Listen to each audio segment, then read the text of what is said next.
ভগবান হয়েও শ্রীকৃষ্ণ কেন তার বাবা মাকে 14 বছর কারাগারে থাকতে দিলেন? কংসবধের পর শ্রীকৃষ্ণ যখন কারাগারে পৌঁছলেন, তখন বহু বছর পরে মা দেবকী ও বাবা বসুদেব তাদের পুত্রকে সামনে দাঁড়িয়ে থাকতে দেখলেন। শৃঙ্খল ভেঙে গেল, প্রহরীরা সরে গেল, কিন্তু মায়ের হৃদয়ে একটি প্রশ্ন এখনো রয়ে গেল। দেবকী আবেগ ভরা কণ্ঠে বললেন, পুত্র, যদি তুমি সত্যিই ঈশ্বর হও, তবে আমাদের এত বছর আগে কেন মুক্ত করলে না? এত কষ্ট কেন সহ্য করতে দিলে?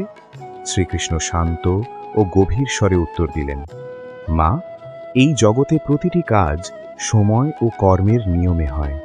ঈশ্বরও যখন অবতার নেন, তখন তাকেও ধর্ম ও কর্মের নিয়ম মানতে হয়। তারপর কৃষ্ণ এক গোপন রহস্য প্রকাশ করলেন। মা, তোমার মনে নেই, কিন্তু পূর্বজন্মে তুমি ছিলে কৈকেয়ী আর বাবা ছিলেন রাজা দশরথ। সেই জন্মেই তুমি আমাকে 14 বছরের জন্য বনবাসে পাঠিয়েছিলে।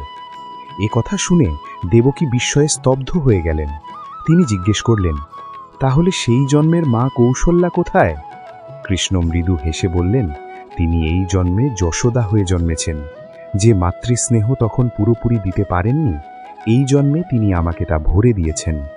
তারপর কৃষ্ণ ধীরে বললেন, জন্ম বদলায়, নাম বদলায়, কিন্তু কর্মের হিসাব কখনো বদলায় না।